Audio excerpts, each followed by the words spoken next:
We're gonna have fun with this thing.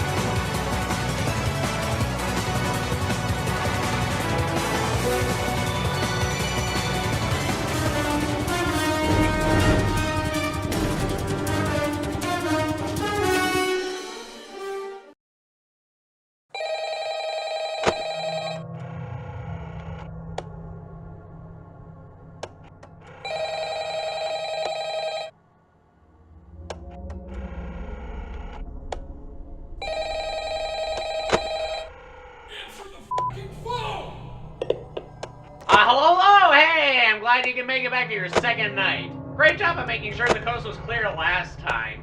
So how about we pop Night at the Museum back on your security monitor and continue where we left off. Now that we've gotten into one of my complaints of the film and got introduced to the majority of the important/memorable characters, let's talk about the starting plot. Essentially, the museum's tourism is lacking and is losing money because of it. So the museum would need something very fascinating about it to spark tourists' interests. Well, the exhibits come to life at night, so problem solved, right? Not quite.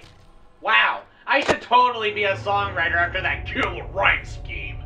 Think about it. They come to life after the museum closes, meaning people wouldn't be allowed to visit it at that time. If you randomly went up to somebody and said, "Everything in this museum comes to life at night," someone might think you're pretty crazy.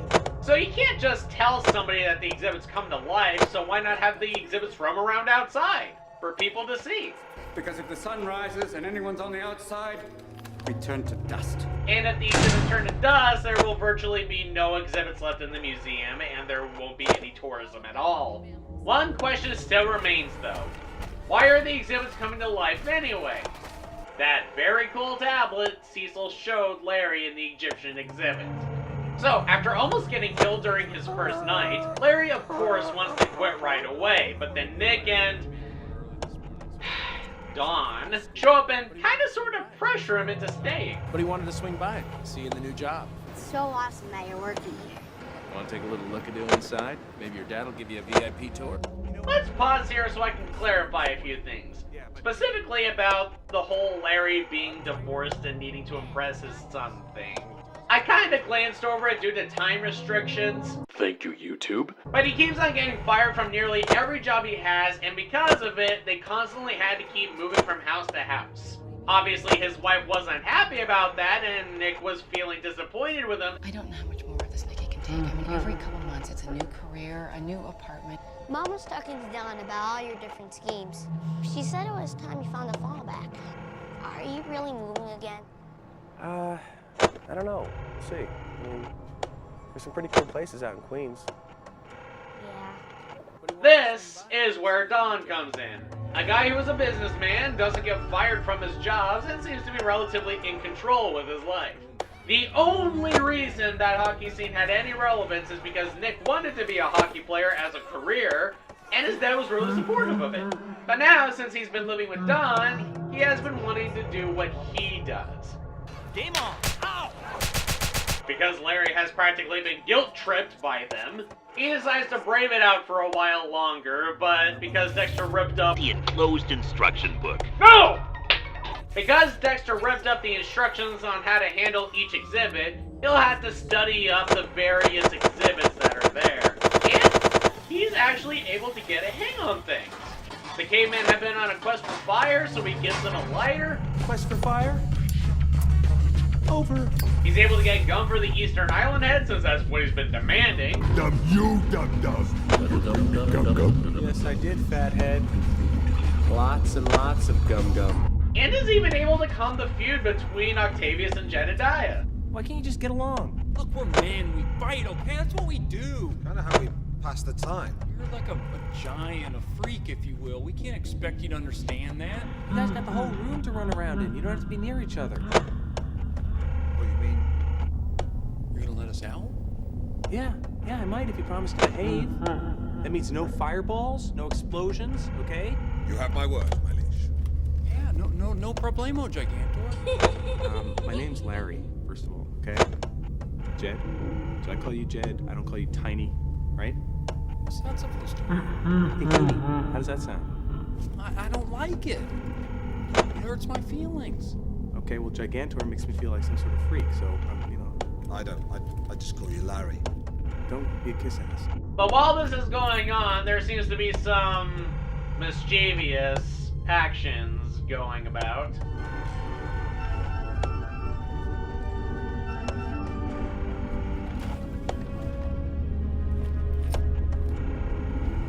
I don't know who you're trying to trick here, movie, because that's obviously Reginald, considering he's the only black guy we've seen that actually works here, and it's too late into the movie to be giving us a new character to potentially be a villain. Probably should have either done another take or give him longer sleeves or even had one of the white people in the film do it. There actually could have been so many possibilities for mystery here. I mean, wouldn't it have been such a twist if it was like Dr. McPhee that was the villain here? I'm just saying, if that was a white wrist, that had so many possibilities on different people being the villain here. But that's not important right now, because Larry has to try to impress Attila with magic. He tries doing novelty magic tricks to get on their good side because the Hun clan, or whatever, were into sorcery. Anybody need a hanky?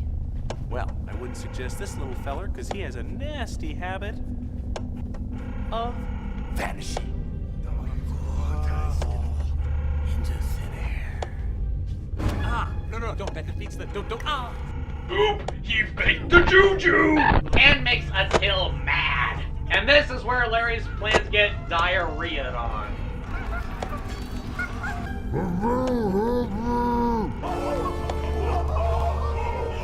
Dexter steals his keys again and unlocks a window which a caveman happens to stumble outside of.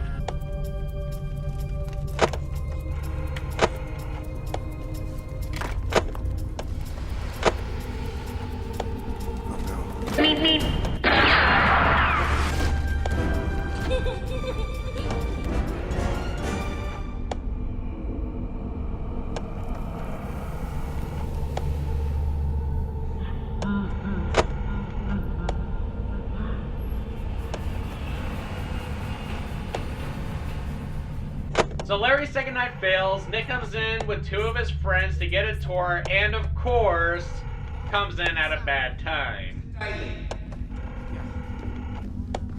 Oh, yes, I know. In the Neanderthal display. I know. There was an incident last night with the fire extinguisher. I was literally just on my way to go clean it up. Okay, don't bother. You're fired. It was only his second night, you jerk! If someone is brand new to a job, they might need a couple of days or nights to get the hang of it. Can you please give me one more night? One more night. Okay, thank you. And if anything, it's up tiniest after your shift. Because... Got it. Okay? Okay. Fool me once, shame on you. Fool me twice.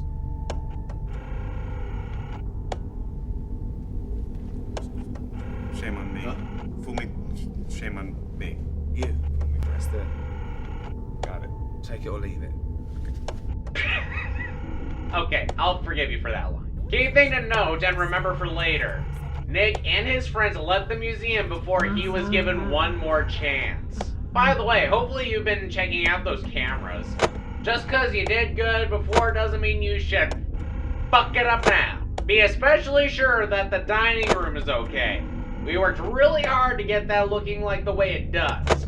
Not that I expect anything bad to happen, but you can never be too careful, right?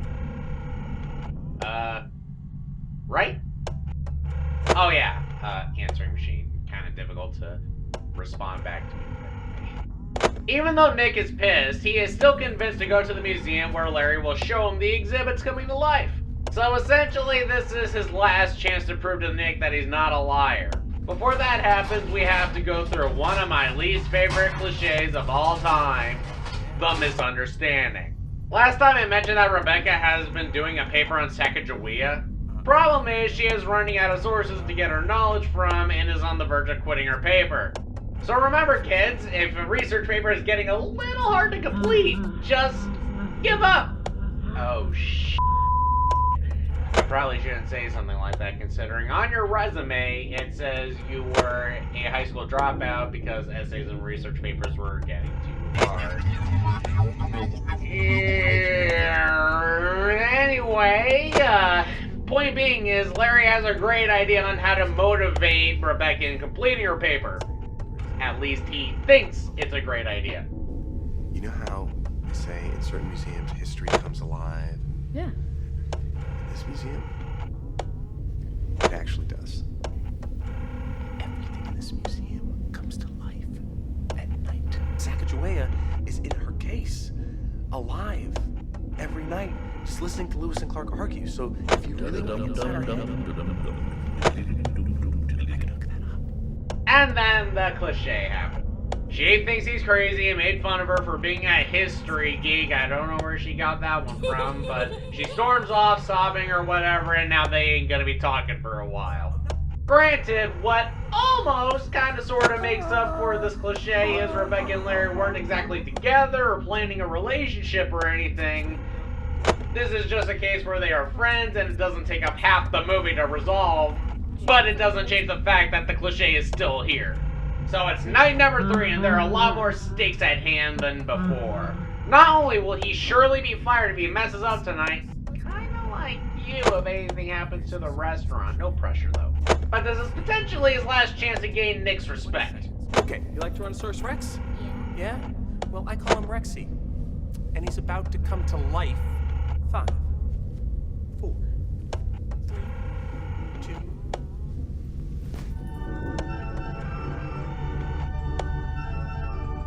Oh, of course it doesn't work when he's actually about to show someone else the phenomenon.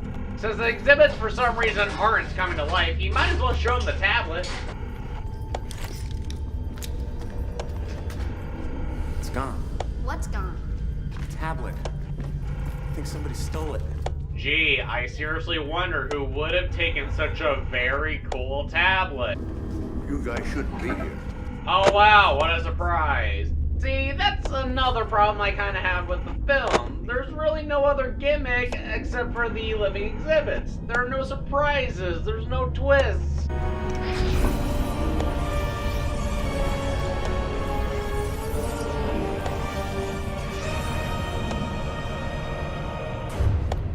Wait.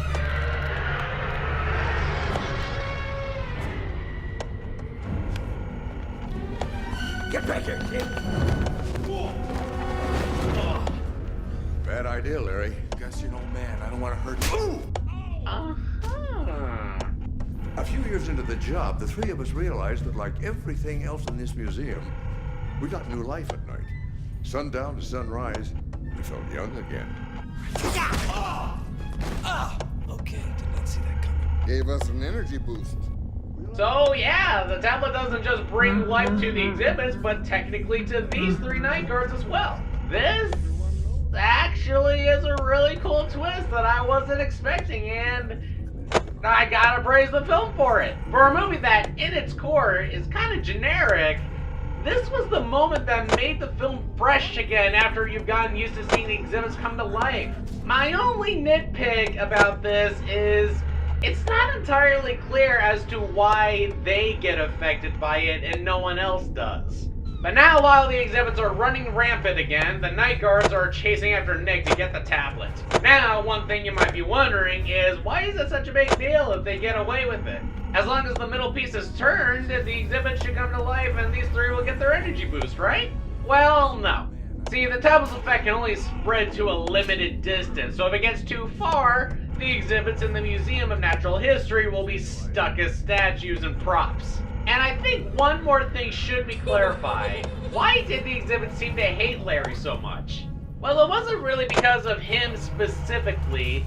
The exhibits just hate night guards in general because their duty is to lock the exhibits up. Since they came to life, they were technically always getting trapped and restricted on where they could go. Every night, year after year, one of you guards locks us up in these boxes. Speaking of which, Dexter decides to be a little prick again, and he opens up the back door and all the exhibits start to leave.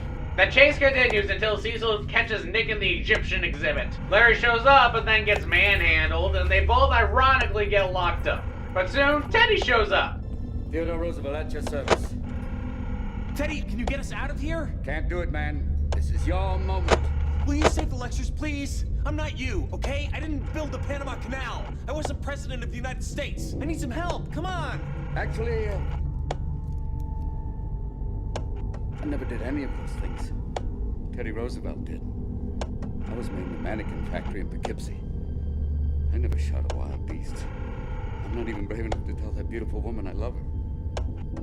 But you gotta finish the job this time. You can't quit. I'm made of wax, Larry. What are you made of? Now, I do really like this moment, but I'm gonna nitpick about something involving it soon. They're about to get killed by the Anubis statues, but then notice the pharaoh squirming in his sarcophagus. They figure the only way to calm the statues is to release him.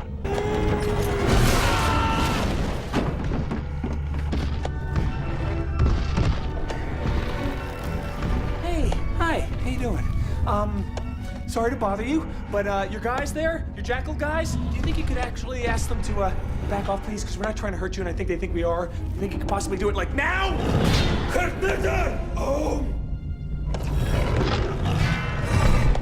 Thank you. Thank you.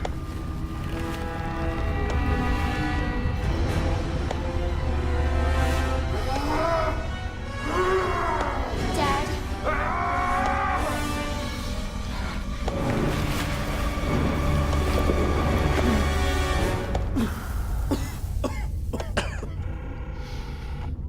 You would not believe how stuffy it is in there. This is the last important exhibit I mentioned last time that we wouldn't be seeing for a while. Akhmun-Ra. I am Akhmun-Ra, fourth king of the fourth king, ruler of the land of my fathers. I am Larry, son of Milton, and this is my son, Nick, and we hail from Brooklyn. Well, I do. I mean, he comes out and stays with me on Wednesdays and every other... Guardians of Brooklyn, I am forever in your debt.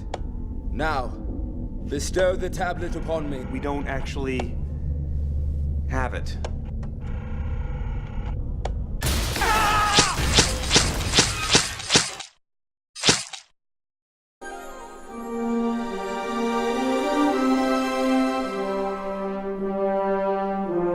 Okay, since your shift is about to end, I'll just talk about a couple more things before you head off. With the tablet taken, the exhibits that didn't leave are pretty much having a giant feud, but Larry's able to calm them down by delivering, in my opinion, a rather forced and phoned-in speech about fighting and hate. Come on!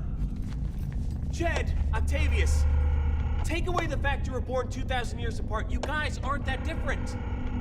You're both great leaders. You just want what's best for your people, right? Yeah. Civil War dudes. You guys are brothers, for God's sakes. You gotta stop fighting. North wins. Slavery's bad. Sorry.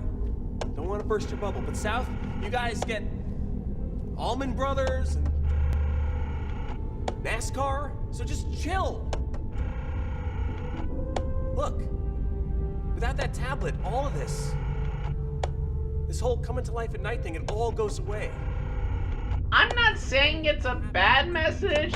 I'm just saying I don't think it works in a movie where the grand majority of the characters are lifeless for half the day. Maybe if there were 2 other night guards with Larry and they constantly fought every time something bad happened regarding 1 or 2 exhibits coming to life, then a stop fighting message could work. But with the movie as is, I just don't think it works here. It's like trying to make an animal rights movie featuring dinosaurs. Oh wait, they already did that, but whatever. Besides, another reason why this message just doesn't quite work is because really the only exhibits that had any fighting problems were the Romans and cowboys and the military guys. It's not like you see in the Christopher Columbus statue fighting the Eastern Island head, Attila and his believers ripping the Neanderthals' limbs off, or the lions eating the zebras. Maybe I'm ranting on this a little more than I need to, but I'm just trying to let you know how I feel on the matter and give you advice on better ways to make these anti-war speeches in movies. Now that Larry has gotten everyone to stop fighting, they all need to work together to find the other night guards and get the tablet back. They did manage to catch Gus and Reginald, but all that's left is Cecil, and Larry's gonna need some help with tracking down where he possibly ended up. Hey, Sacagawea, or Wea, listen, I need a favor. Somebody stole his tablet. You think you can track the guys who took it? Okay, so remember earlier when Teddy was telling Larry he technically isn't Theodore Roosevelt by not having done anything the real achievements Teddy did, and knows he was just made in a factory and is only made of wax? Well, while again, I like how that moment played out, here's where I'm gonna nitpick about it. So to try to track down Cecil, they get help from Sacagawea. Starting to see the problem yet? If you don't, let me fill you in. How is this Sacagawea able to do things the real Sacagawea could do? This one surely was made in a factory as well, so how is this one able to inherit traits from the real one, but Teddy can't inherit traits from the real Roosevelt? In fact, how are any of these wax figurines able to have the mindset of the real counterparts, but Teddy over here is all like, nope, can't help you, I ain't the real Teddy! Stop babbling more! It's a relatively big hole in what I consider to be a very nice moment. He went east, but he lost control and crashed. He left the wagon and went back. Why would he go back? Get out of the way!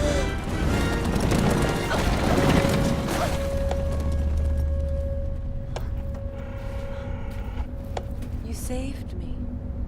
You're worth saving, my dear. Oh, man. Larry, relax. I'm wax.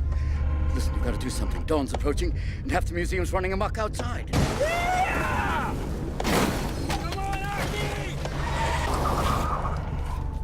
At your service, Gigantor. How can we be of assistance, my liege? Just give me a second, guys.